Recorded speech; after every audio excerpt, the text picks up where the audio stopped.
Yo tout le monde, j'espère que vous allez bien. Aujourd'hui on se retrouve pour un nouveau vlog voyage, on va dire. Un petit week-end vlog. On vous emmène avec nous, on est à Lisbonne.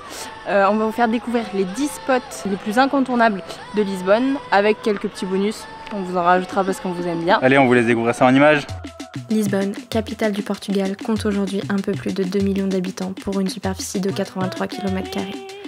À partir du XVe siècle, le port de Lisbonne est devenu l'un des plus importants du monde. C'est en 1986 que le Portugal est entré officiellement dans l'Union européenne. Pour le premier spot, on est au château São Giorgio.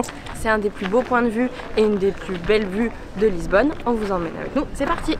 Pour ce premier spot, on vous emmène donc découvrir un magnifique château médiéval daté des années 1200.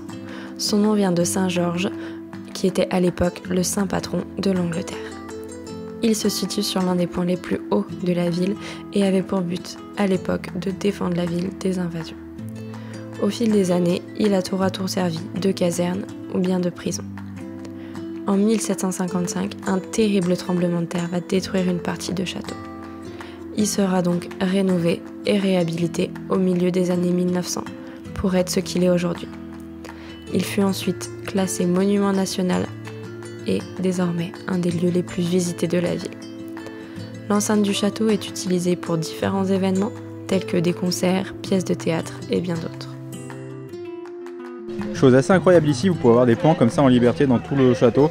Franchement, c'est atypique. Bon, franchement, pour 10 balles, ça vaut le coup. Oui. Allez, direction le spot suivant.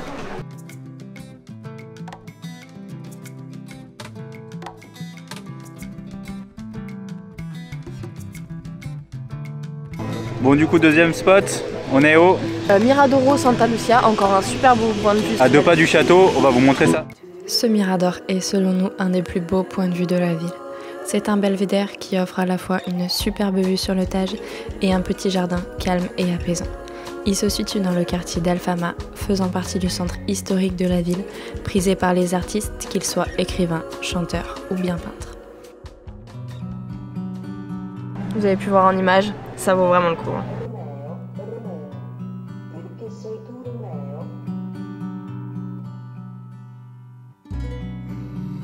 Bon, par contre les gars, il faut savoir qu'à Lisbonne, ça grimpe pas mal, donc préparez vos cuisseaux, parce que là, vous allez en avoir besoin.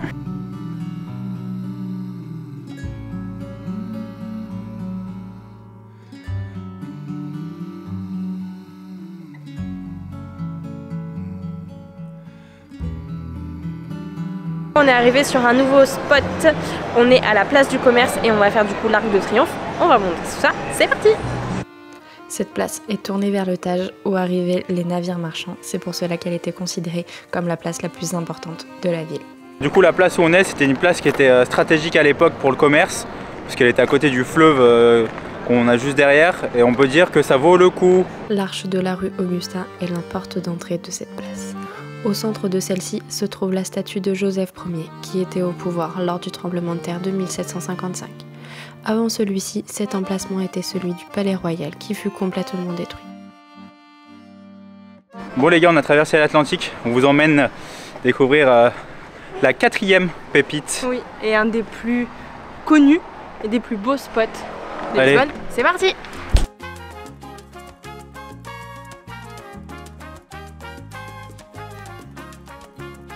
Ça y est les gars, on est arrivé.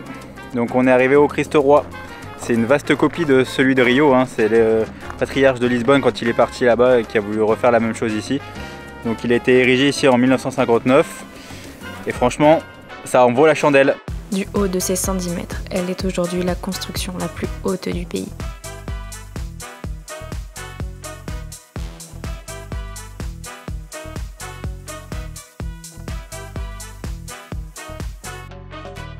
Est-ce que ça valait le coup de monter et payer 6 €?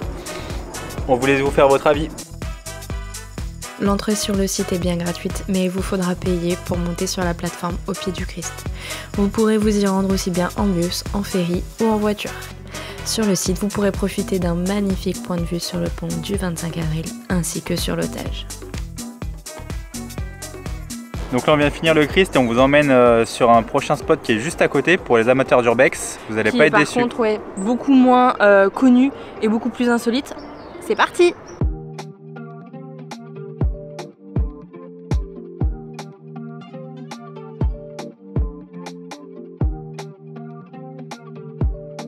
Donc ça y est les gars, on arrive sur le spot de l'Urbex, donc vieille usine désaffectée, paradis des graffeurs, on vous montre tout ça. Ce site est une ancienne propriété agricole liée à la production de vin. Elle était composée à l'époque de plusieurs parties. Celles que nous avons pu visiter sont les anciens entrepôts de stockage, envahis par tout un tas de graffeurs, certains plus talentueux que d'autres. Ce site n'est pas référencé dans les guides touristiques, mais pourtant nous avons croisé pas mal de personnes curieuses s'y baladant. Nous ne vous conseillons pas de venir ici la nuit, car comme beaucoup de lieux abandonnés, vous pourriez faire de mauvaises rencontres. On vous mettra la localisation dans la description pour ceux qui veulent venir.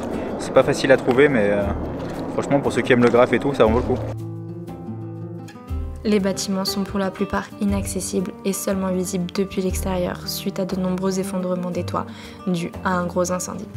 Petite anecdote, le site fut utilisé en 2010 par des organismes pour plusieurs concerts au festival de musique électronique. Donc voilà pour la petite parenthèse Urbex. On dit quoi? Prochain spot.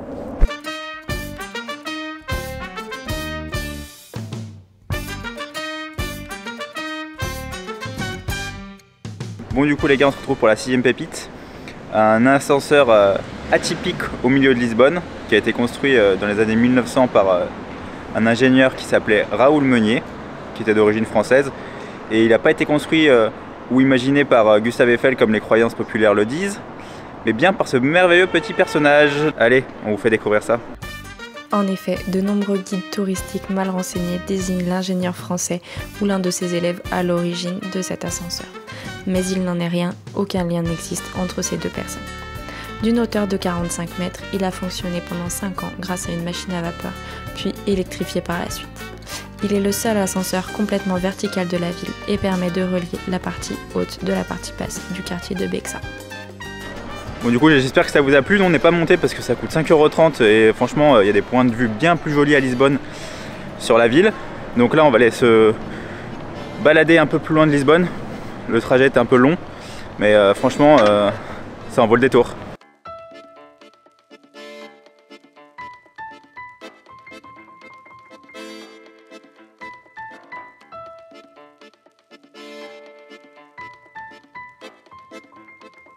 On est au Palais Penha, on doit son nom au prince ou roi de Portugal Ferdinand Saxe qui en 1839 racheta les ruines de ce monastère qui va en faire ce qu'on va vous montrer.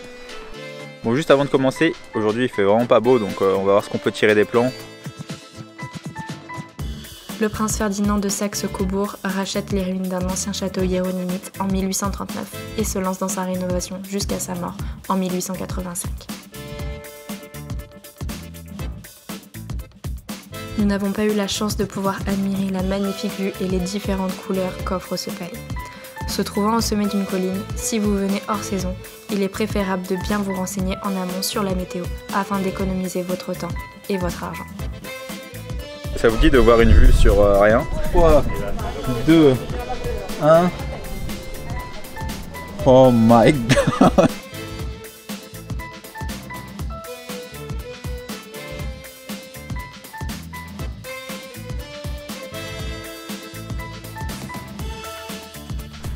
Donc voilà, comme vous avez pu le voir, on n'a pas pu tirer grand chose, donc on est un peu dégoûté franchement, on a dû payer. Pour ceux qui veulent venir, on va vous mettre quand même les tarifs, 10 € de train, donc en partant de Rocio Plaza à Lisbonne, 12 € de bus, mais sachant que vous pouvez prendre le taxi qui revient un peu moins cher, donc là je parle par personne, hein, c'est 12 € par personne. Donc ça, et on a payé 14 € par personne l'entrée. Donc voilà, en temps normal je pense que ça doit être magnifique, mais malheureusement aujourd'hui on n'a pas eu cette chance. Allez, direction le spot suivant.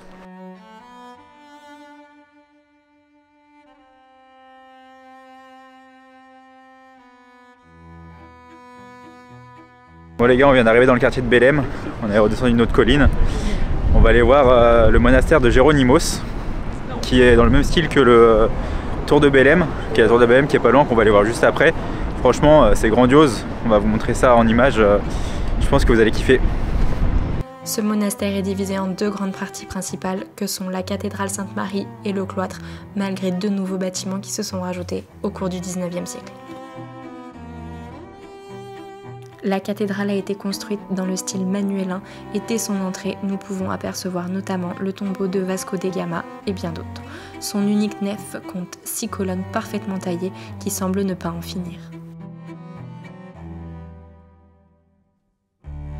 Le roi Manuel Ier en 1502 souhaite construire un monastère pour y accueillir les religieux de l'ordre des Hiéronymites. Sa construction durera un siècle durant. Par chance, ce monastère ne fut pas touché par les tremblements de terre et au fil des années fut classé monument national puis inscrit sur la liste du patrimoine mondial de l'UNESCO. Il se situe dans le quartier de Belém, non loin de la tour du même nom. Il est constitué de 2 étages et forme un carré de 55 mètres de côté. Le premier étage a été imaginé par Diogo Boitaca et l'étage supérieur par João Castillo, qui sont de 2 styles complètement différents. Comme tout cloître, de monastère ou de couvent, il était principalement dédié à la méditation et à la récréation des moines. Comme vous avez pu constater, c'était vraiment incroyable. C'était hyper bien conservé, et puis c'était calme, c'était apaisant. On a vraiment kiffé cet endroit. Maintenant, direction la tour de Belém.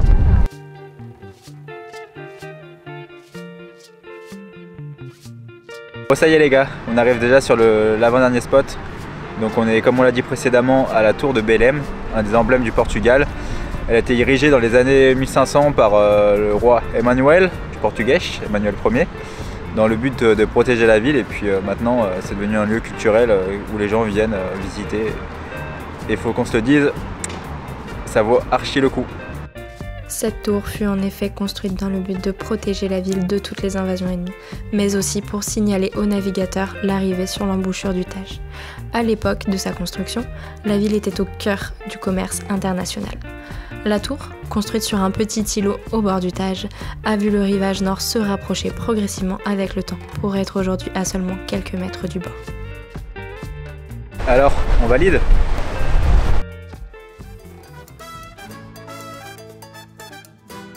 Dernière prise, clap de fin. Oui.